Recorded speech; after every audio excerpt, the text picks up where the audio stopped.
Deepak Chopra, our guest, the Chopra Yoga Center, as I said earlier, has erupted on Lower Granville Street, and I hear the mayor's coming. I hear that too. I bet he practices yoga. He's very green, you know, our mayor. Good He's for a him. spiritual mayor.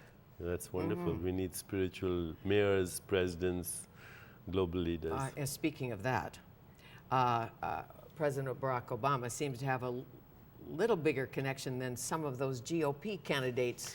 Well, don't say anything because I'm hosting him on March 1 in New York City. Obama? Yes, and I do believe that if there's anyone who can inspire trust, compassion, stability at this moment and vision, it's him.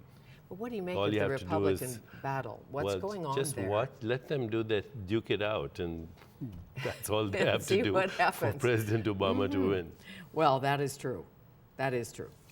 So back to the law of giving and receiving. That's a good law. The law of pure potentiality. If you can imagine it, you can accomplish it. If you can imagine it.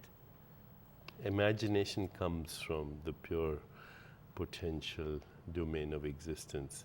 What is imagination? Do your neurons produce imagination, or do you use your neurons to orchestrate imagination? And who's the you that's behind the imagination? I think this is the imagination of the infinite mind. Okay, so could you ask Leonardo da Vinci that question Yes. instead of me? Because when you think of his brain, or Not his brain, his consciousness. his consciousness, Yeah. I have to get that right, his consciousness, or the consciousness of a Mozart, or Yeah. They're someone tapping else. into the domain of existence which is common to all. We are all drops in the ocean of that consciousness. Rumi, our favorite poet, says, you're not just a drop in the ocean, you're also the ocean in the drop. So when someone says, may the universe conspire on your behalf, the entire universe conspire on your behalf, that's a good thing. Yes, and especially when you let go. It's the combination of subtle intention and letting go. That's a which- very important principle. Very important. It's called the law of least effort. Right. Let go, don't hang on too tightly, and something will come to you. Hanging on to anything is like holding on to your breath. You start to suffocate. So when you want something or desire something or intend to do something and you envision and imagine something, how do you let it go? You put it in a pink cloud? When you or? want to walk from here to there, do you not have the intention and let go? Otherwise, you'd stumble. True. You know, when you go to sleep at night, don't you have the intention and let go? Otherwise, you'd have insomnia. When you move your bowels, don't you have the intention and let go? Otherwise, Yes. you'd have constipation. Yes. It's a principle in nature. Do less and accomplish more. Ultimately, seemingly do nothing and accomplish everything. But you still have to have the intention to do it. The intention is what turns the potential into the actual. Okay. It's pure potentiality seeking manifestation. So when you look at a Lady Gaga, and I know you do because we've got the pictures to prove that, what's she about? Like, what does she get I would about say she's performing? I think I should say she's an iconoclast. She doesn't go by the rules. She actually creates sets based on her dreams. And right now, I'm supporting her stance against bullying. Next week, she and I and Oprah are doing an event at Harvard to Really? take a stance against bullying across the globe and create a culture of compassion and truth and goodness and helping each other. So I think at a very young age, she's accomplished a lot. And I think the future is in people who are young, who are mostly women, and who have the ability to reach millions of people. Born This Way is Born her This Way is the foundation. It's a foundation, beautiful yes. name for a foundation. Everyone has a purpose, you say. The law of Dharma. Yes, mine is healing. So I'm going to have to figure mine out, aren't I? But I'll do that. yours Wayne is- Dyer.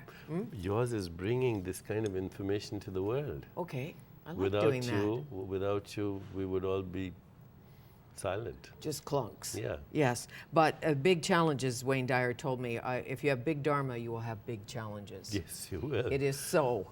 If you were lucky enough to be to come in Yeah. with huge Don't Dharma. worry if you're vilified. Worry if you're ignored. Don't worry if you're vilified. Worry if you're ignored. Because How then you're not interesting. relevant. So tell me about this new yoga center. Take me through. Well, this Why yoga here, center firstly? in Vancouver, because Vancouver is, first of all, a cosmopolitan city. It's multicultural, it's multi-ethnic, it's open, It's a city of pioneers, and we were approached by this wonderful family here who are investing, and we thought this would be a great opportunity for us to introduce the 7 spiritual laws of yoga, which is the foundation of all our yoga, but also to make it much bigger, to include other disciplines of yoga, to have many kinds of instructors, to have it available from 6 in the morning to 9 in the evening for all kinds of tastes. And people also would learn here how to meditate, how to reflect, how to reach higher consciousness. So it's a great opportunity for me. I have a couple of friends. They're married now. They're very type A. One's a politician, and they've taken up yoga. That's wonderful. And what he said was, it's now great. He's type A about the yoga, I presume. Yes, but he travels with his yoga mat, and he said, when you go through customs with a yoga mat, they assume you're just a perfect person. Yes. They don't even ask you many questions. You have your little purple yoga mat under your suit, and they just think, oh, a noble person, a perfect person. Well, we've come Certainly a long not way, haven't smuggling we? anything. We've come a long way because this is a new perspective. In the 70s, if you were doing that, you probably were on LSD as well. Exactly. And there are also people, as you know, on the religious right, the far right, some of the Bible Belt school boards suggest that yoga is occult. It is antichrist. It's not a good thing. Fear-based. Fear. Fear-based. Yeah, anytime. Change, fear. Change is fear, transformation is fear. I think Jesus himself was a hippie and a great yogi. Let's hope. Well, I was He thinking was in a school, rebel. if all the kids did yoga, we had to take ballroom dancing. I don't know about you in the deli, Yes. but we were learning to foxtrot. Yeah. Well, in New York City, Russell Simmons and I have started Really? to introduce yoga and meditation in inner city schools, and I recently taught 50 Cent how to meditate, and You he's did? going to go with me now to the inner city schools, and we're doing a How PSA great. together. And then he could do hip-hop yoga. That's it. All of that. And you've been on a tour with Oprah, I know. In India recently, the How was Oprah Chopra that? tour. Oprah Chopra tour. It was great. She came to Jaipur and then to Bombay, and we filmed some episodes, and now we're doing a big live class in Radio City Music Hall on April 2nd for 6,000 people, and then one in Canada, in Toronto, for almost How 10,000 fabulous. people. I think it was Oprah who said, if I married Deepak Chopra, my name would be Oprah Chopra. That's an old joke. Is that an old joke? Yeah. Did it ever happen? Yeah, no. It's an urban myth. It's an urban myth. It's possible. Now, I know a dear friend of yours, a co-founder of the Chopra Center, co-founder helped you with this.